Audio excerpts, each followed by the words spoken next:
1학년 여러분 안녕하세요. 오늘은 2학기 교과서의 2단원을 선생님이랑 같이 공부해요. 자, 2단원 제목이 문학과 성찰이에요. 큰 제목을 보면 이 단원이 어떤 내용이 전개될지 우리가 예측할 수 있어요. 일단 문학 작품이 나올 것 같죠? 문학 작품을 감상하고 그 다음에 성찰한다고 했어요. 이제 성찰이라는 것은 조금 이따 선생님이 자세히 설명할게요. 네, 여러분들 생각대로 자기 삶을 반성한다 이런 의미도 있어요.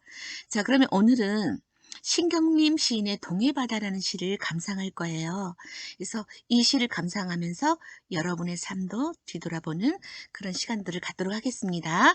자, 교과서 72쪽부터 시작합니다. 자, 72쪽에 보면 단원의 길잡이가 나와요. 단원의 길잡이를 읽어보면 어떤 내용이 나오냐면 우리가 살다 보면 고민하고 갈등하는 그런 순간들이 많이 있다. 그런데 막상 고민하고 뭐 갈등하고 이럴 때는 힘들지만 이것이 전부 우리 삶의 밑거름이 된다라는 중요한 사실을 말해주고 있어요. 그리고 우리가 문학 작품을 읽어도 등장인물들이 갈등하고 또 고민하고 이런 장면들이 굉장히 많이 나오죠.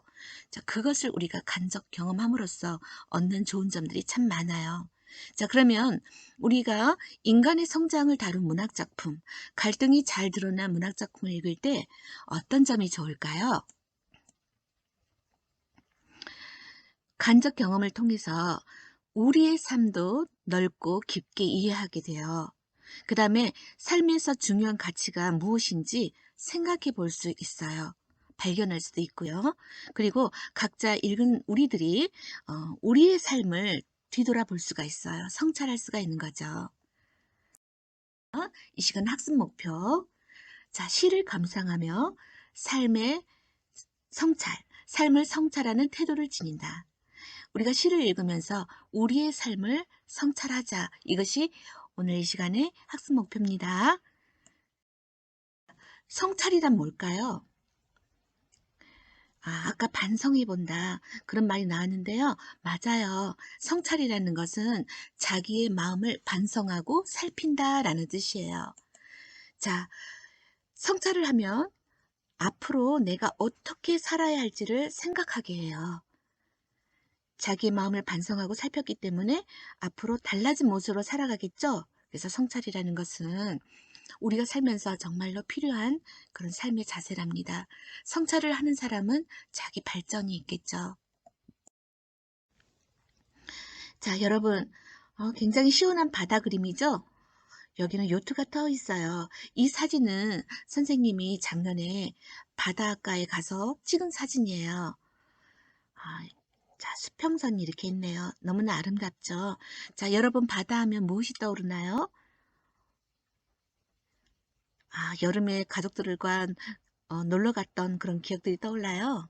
그러죠. 시원하다, 어, 행복하다, 막 이런 감정도 느낄 수가 있어요. 이렇게 한번 말해보세요. 선생님이 10초 줄게요. 바다 하면 떠오르는 것을 정말 자유롭게 말해보세요. 자, 시작!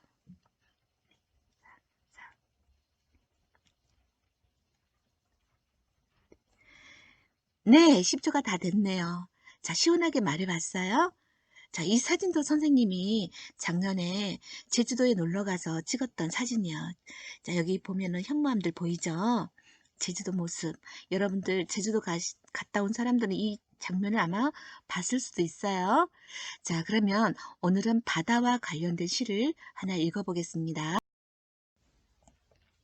동해바다라는 시인데 작은 제목 후포에서라는 소제목이 붙어 있어요. 후포는 경상북도 울진군 후포면에 있는 그 항구예요. 후포라는 항구인데, 자, 이 시는 바다를 보면서 자신을 성찰하는 내용을 담고 있어요.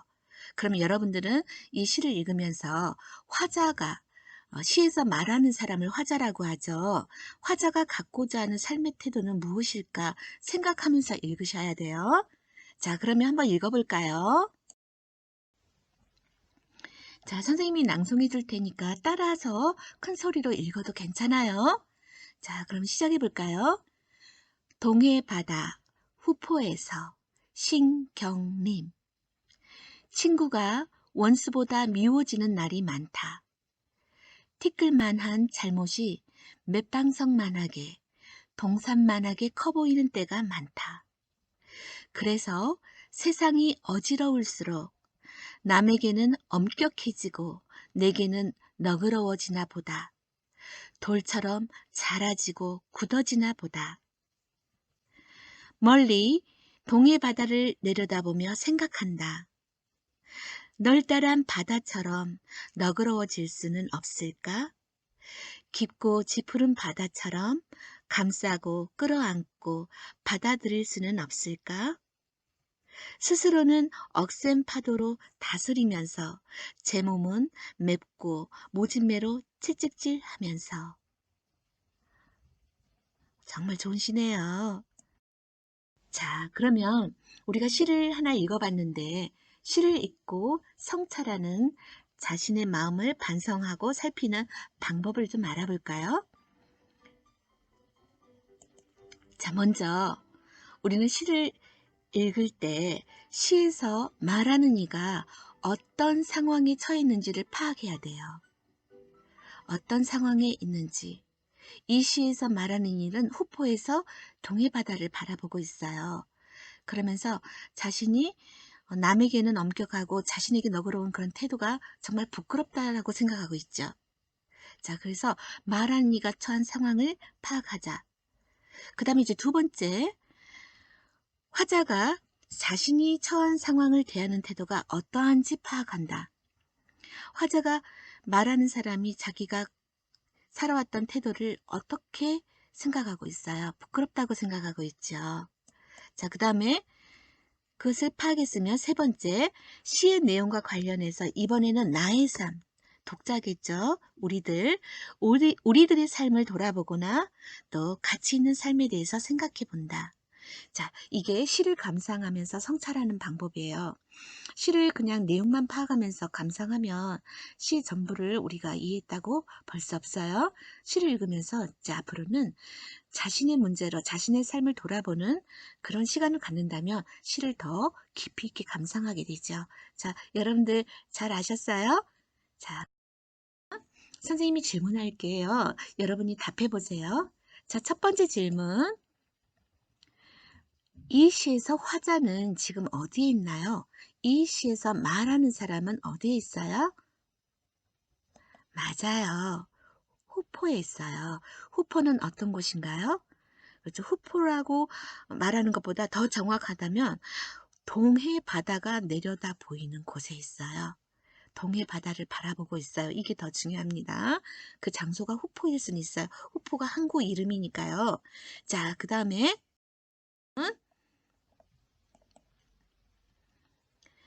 화자는 지금 무엇을 하고 있어요? 맞아요. 반성하고 있지요. 그렇죠. 바다를 바라보며 자신을 성찰하고 있어요. 라고 대답했으면 100점이에요. 반성하고 있어요. 95점. 자, 세 번째 질문 줄게요. 1년에서 화자는 자신을 무엇에 빗대어 표현하고 있나요? 그리고 그 까닭은 무엇인가요? 그러면 1년을 봐야 되겠죠. 이 시는 두 개의 연으로 이루어져 있어요. 그렇죠. 돌에 빗대고 있어요. 한번 1년을 볼까요? 친구가 원수보다 미워지는 날이 많다.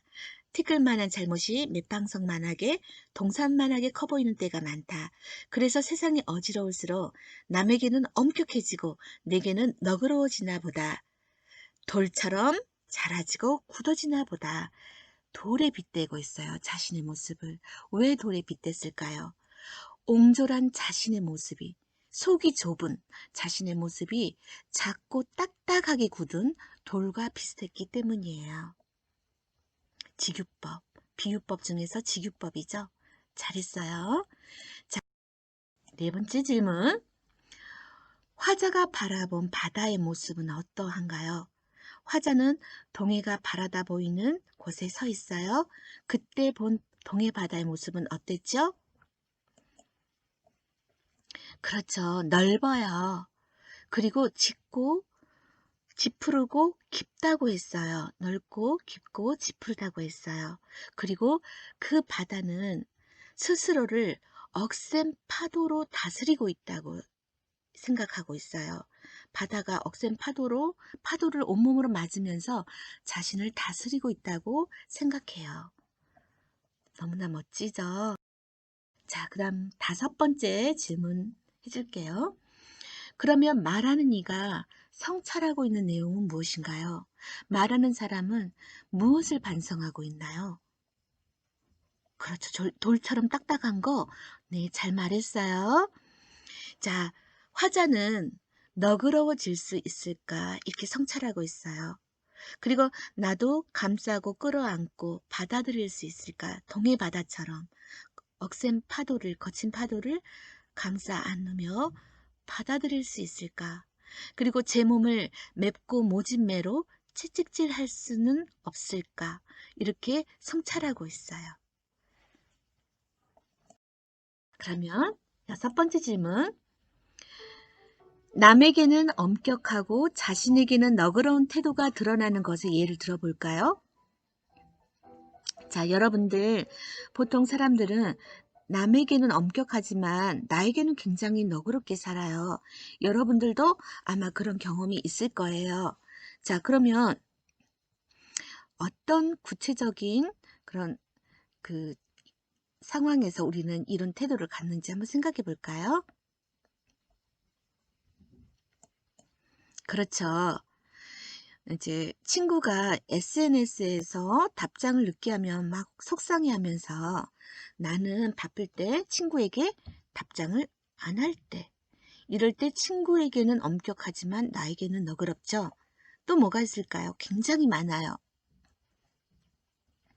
동생이 있는 사람들은 이제 동생이 컴퓨터 게임하고 있으면 막 혼내면서 나는 오랜 시간 동안 게임하는 것. 이거는 남에게는 엄격하고 자신에게 너그러운 태도를 보여주는 아주 구체적인 예지요. 요즘은 온라인 수업을 하기 때문에 서로 좋은 컴퓨터를 가지고 공부하려는 그런 형제 자매 간의 그런 갈등이 많이 있다고 들었어요. 그때 혼자서 형이나 언니나 누나가 독차지하고 있으면서 동생에게 컴퓨터를 잘 내어주지 않은 것, 이런 것들이 바로 남에게는 엄격한, 그리고 자신에게는 너그러운 그런 태도가 아닐까 싶습니다. 자, 그 다음에 또 어떤 경우가 있을까요?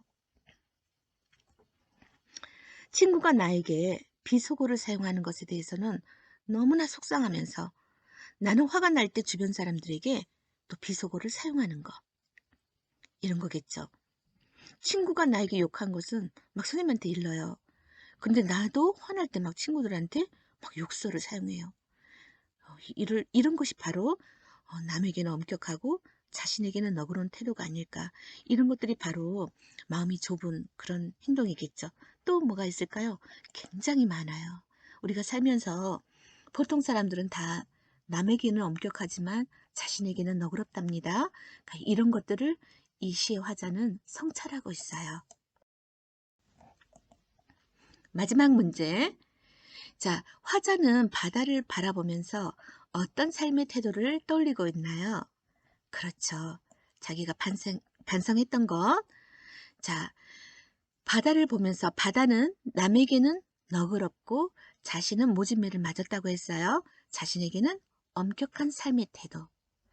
이것을 배워야겠다라고 떠올리고 있어요.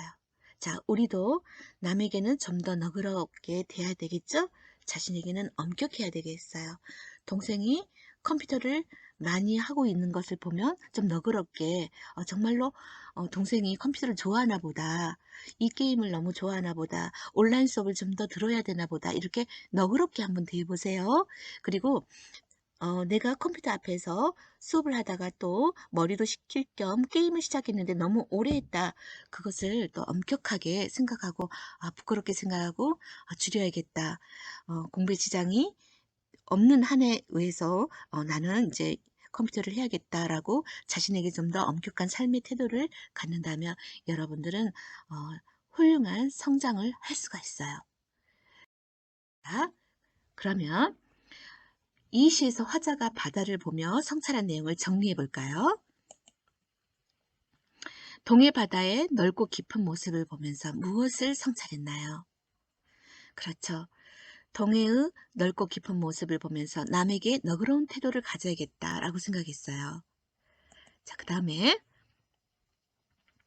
거친 파도가 일렁이는 모습을 보고 무엇을 성찰했나요? 맞아요. 자신을 엄격하게 다스리는 바다의 태도를 보았어요. 자, 그래서 이 태도들은 전부 이 시에서 화자가 갖고자 하는 삶의 태도예요. 아주 중요해요.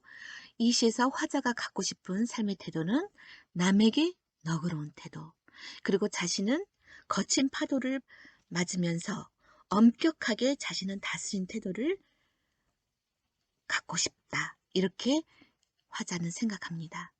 자, 우리도 이런 태도를 가지면 좋겠죠. 이런 태도를 가지면 여러분들은 훨씬 훌륭한 사람이 될 거예요. 남에게는 너그럽고 자신을 엄격하게 다스리자. 너무나 훌륭한 삶의 태도인 것 같아요. 자, 그러면 이 시에서 화자가 말하고 싶은 생각은 뭘까요? 이 시의 주제겠죠? 자, 말해보세요. 이 시에서 화자가 말하고 싶은 거? 아까 그런 삶의 태도를 갖고 싶다. 그렇죠. 남에게는 너그럽고 자신에게는 엄격한 삶의 태도를 갖고 싶다. 이게 이 시의 주제입니다. 자, 시의 주제는 말하는 이가 우리에게 정말 말하고 싶은 것, 말하고 싶은 말하는 사람의 생각, 중심된 생각, 이걸 시의 주제라고 해요. 그러면 우리가 성찰을 했을 때 자기의 마음을 반성하고 살폈을 때 좋은 점은 뭘까요? 좋은 점이 굉장히 많죠. 첫 번째, 자기 성장에 도움이 된다. 자, 여러분들은 청소년이잖아요. 훌륭한 민주시민으로 성장을 해야 돼요. 그 성장에 성찰이 아주 좋다. 그래서 날마다 일기를 쓰면서 성찰을 하면 정말 좋아요. 그래서 막 일기 쓰기 하자 이렇게 권하는 거겠죠. 자, 그 다음에 두 번째 좋은 점. 성찰을 하면 나에게 좋지 않은 점이 있다면 반성하고 고쳐나갈 수가 있어요. 그리고 좋은 점이 있다면 계속 유지하면서 나를 더욱 발전시킬 수가 있어요. 자, 좋지 않은 점은 고쳐야 되겠죠. 그래야지 더 훌륭한 사람이 될 수 있어요. 그때 필요한 게 성찰이에요. 그 다음에 이제 세 번째 좋은 점. 세 번째 좋은 점은 너무나 훌륭한 좋은 점이에요. 선생님이 보여줄게요. 짠! 성찰은 우리가 과거를 돌아본다는 것으로 생각해요. 하루를 돌아본다. 그렇지만 미래를 계획하는 일이다. 이게 무슨 말이냐면요. 과거를 돌아보면서 내가 좋지 않은 점이 있어서 반성하고 그것을 고친다면 성장하겠죠. 성장한 인간이 된다는 건 훌륭한 미래를 살 수 있다라는 거예요. 그래서 성찰이라는 건 미래를 계획하는 것이다. 여러분들 오늘부터 성찰 많이 많이 하세요. 여러분들 훌륭한 미래를 계획하는 길이니까요. 그러면 다음 시간에는 동해바다 시를 좀 더 중요한 핵심을 정리해 보고요. 그 다음에 또 중요한 점들을 퀴즈로 만들어서 함께 풀어보는 시간을 갖도록 해요. 자, 그러면 다음 시간에 만나요. 여러분 안녕.